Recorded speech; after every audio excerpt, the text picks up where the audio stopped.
पूर्ण झालेला आहे. फुलांनी सजवलेल्या गाडीमध्ये अजित पवारांचं पार्थिव जे आहे ठेवण्यात आलेलं आहे. कार्यकर्ते सकाळपासून आर्ताशी साथ घालतायत. दादा परत या. दादांच्या जाण्यानं हा प्रत्येक कार्यकर्ता हळहळ व्यक्त करतोय. अश्रू अनावर झालेले आहे.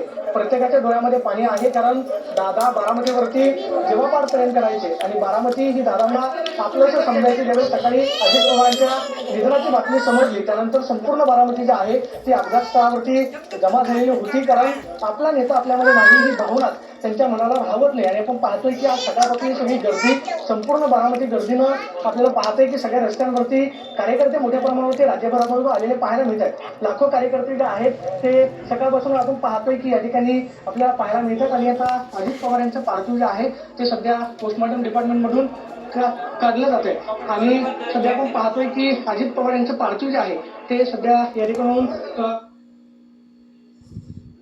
तर अजित पवार यांचं पार्थिव आता रुग्णालयामधून निघतं. जय पवार आपण या ठिकाणी पाहतोय की जय पवार काही वेळापूर्वीच या ठिकाणी होते आणि दादांचं पार्थिव घेऊन ते आता विद्याप्रतिष्ठानच्या प्रांगणामध्ये जाणार आहे. जय पवार यांचं नुकतंच लग्न झालं त्यावेळेला अजित पवारांचा मित्रपरिवार त्याचबरोबर नातेवाईक सगळे उद्या सकाळी काटेवाडीतल्या त्यांच्या मूळ निवासस्थानी हजर असतील आणि त्यानंतर सकाळी 9 वाजता पुन्हा त्यांचं पार्थिव जे आहे ते विद्याप्रतिष्ठानच्या मैदानामध्ये आणलं जाईल आणि 11 वाजता अजित पवारांवरती शासकीय इतमामामध्ये अंत्यसंस्कार जे आहेत ते केले जातील. सध्या आपण पाहतोय की फुलांनी सजवलेल्या गाडीमधून अजित पवारांचं पार्थिव जे आहे ते सध्या मेडिकल कॉलेजमधून विद्याप्रतिष्ठानच्या मैदानावरती नेलं जात आहे. अजित पवारांनी 6 वेळा राज्याचं उपमुख्यमंत्री म्हणून कामकाज पाहिलेलं आहे. अजित पवारांची कामाची शिस्त. अजित पवार ज्यावेळेस सकाळी कामाच्या पाहणीच्या निमित्तानं बाहेर पडायचे त्यावेळेस संपूर्ण अधिकारी वर्ग जो आहे हातामध्ये कागद घेऊन अजित पवार यांच्या सूचनेसाठी हजर असायचं, कारण दादा कोणत्या वेळी काय विचारतील याची खरं तर अधिकाऱ्यांना भीती होती. आपल्या सगळ्यांना सोडून गेलेल्या आहेत. प्रत्येकाच्या भावना अनावर झालेल्या पाहायला मिळतात आणि अजित पवार यांना शेवटचा निरोप देण्यासाठी अजित पवारांना शेवटचं पाहता यावं यासाठी ही सगळी धडपड आपल्याला कार्यकर्त्यांना पाहायला मिळते. पाहतोय की अजित पवार यांचं पार्थिव घेऊन ही सध्या गाडी विद्याप्रतिष्ठानच्या दिशेनं रवाना होताना पाहायला मिळते. या सगळ्या परिसरामध्ये आपण पाहतोय की कार्यकर्ते अजित दादा अमर आहे, अजित दादा पुन्हा या अशा पद्धतीच्या घोषणा आहेत देताना पाहायला मिळते. आणि या सगळ्या परिसरामधून अजित पवार यांची गाडी आपण पाहतोय की सध्या सजवलेल्या फुलांमधून अजितदादांचं पार्थिव जे आहे ते सध्या विद्याप्रतिष्ठानच्या दिशेनं रवाना होतंय.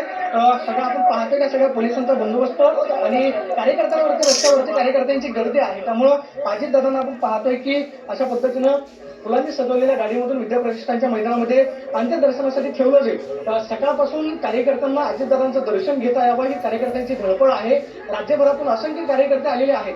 अजितदादांनी आतापर्यंत कार्यकर्त्यांवरती केलेलं काम, विकास कामांवरती केलेलं प्रेम, अजित पवार कार्यकर्त्यांच्या पाठीशी ज्या पद्धतीने उभे राहायचे याचा अनुभव प्रत्येक कार्यकर्त्याला आलेला आहे. राष्ट्रवादीचा खमका नेता, दमदार नेता अशी अजितदादांची ओळख होती. महाराष्ट्राचे उपमुख्यमंत्री म्हणून 6 वेळा अजितदादांनी काम पाहिलंय आणि अजितदादांच्या कामाची प्रशंसा जी आहे ते विरोधक सुद्धा करायचे. आणि आपण पाहतोय की सध्या अजित पवार यांचं पार्थिव जे आहे ते सध्या विद्याप्रतिष्ठानच्या या ठिकाणी मेडिकल कॉलेजमधून काढलं जातं आणि विद्याप्रतिष्ठानच्या मैदानामध्ये अजित पवारांचं पार्थिव जे आहे आपण पाहतोय की सजवलेल्या गाडीमधून या ठिकाणाहून बाहेर काढलं जात आहे. अमर रहे अजितदादा अमर रहे, अजितदादा पुन्हा या अशा पद्धतीच्या घोषणा हे सगळे कार्यकर्ते देताना पाहायला मिळतात. आणि आपण पाहतोय की प्रत्येकाच्या मोबाईलमध्ये अजितदादांचा शेवटचा व्हिडिओ कैद करता यावा, अजितदादांना पुन्हा काही पाहता येणार नाही ही प्रत्येकाची भावना झालेली आहे. प्रत्येकाचे डोळे पाणावलेले आहेत. प्रत्येकाच्या डोळ्यामध्ये अश्रू पाहायला मिळतात आणि या सगळ्या डोळ्यांच्या अश्रूमधून आपण पाहतोय की अजितदादा यांना भावपूर्ण श्रद्धांजली वाहण्यासाठी आपण पाहतोय की हे सगळे प्रत्येकाचे हात आपण पाहतो की या ठिकाणी अजितदादांना शेवटचा निरोप देण्यासाठी जोडलेले पाहायला मिळतात. आणि अजितदादा यांचं पार्थिव हे सध्या आपण पाहतो की मेडिकल कॉलेजमधून बाहेर काढलं जातं आणि विद्याप्रतिष्ठानच्या मैदानावरती अजित पवारांवरचं उद्या जो अंत्यसंस्काराचा कार्यक्रम होतोय. मात्र पहाटेपर्यंत पार्थिव जे आहे ते अंत्यदर्शनासाठी विद्याप्रतिष्ठानच्या मैदानामध्ये ठेवलं जाईल. यासाठी अजितदादांचं पार्थिव हे सध्या आपण पाहतोय मेडिकल कॉलेजच्या पोस्टमॉर्टम डिपार्टमेंटमधून बाहेर काढले. सकाळी ज्यावेळेस विमान अपघात झाला त्यावेळेस दादांचं पार्थिव हे मेडिकल कॉलेजमध्ये आणण्यात आलेलं होतं आणि त्यानंतर अजितदादांचा पाहण्यासाठी कार्यकर्त्यांची मोठी गर्दी जी आहे ती मेडिकल कॉलेजमध्ये झालेली होती. मात्र आता सध्या अजितदादा यांचं पार्थिव आपण पाहतोय की या ठिकाणी काढलं जात आहे आणि अजित पवारांचं पार्थिव हे विद्याप्रतिष्ठानच्या मैदानाच्या दिशेनं या ठिकाणी रवाना झालेलं आपल्याला पाहायला मिळतंय. अजितदादा आज आपल्यामध्ये नाही. अजितदादांच्या जाण्यानं महाराष्ट्रानं खमका नेता गमावलेला आहे. महाराष्ट्राचं खूप मोठं नुकसान झालंय. एकूण भावना या सगळ्या कार्यकर्त्यांच्या आहेत आपण पाहतोय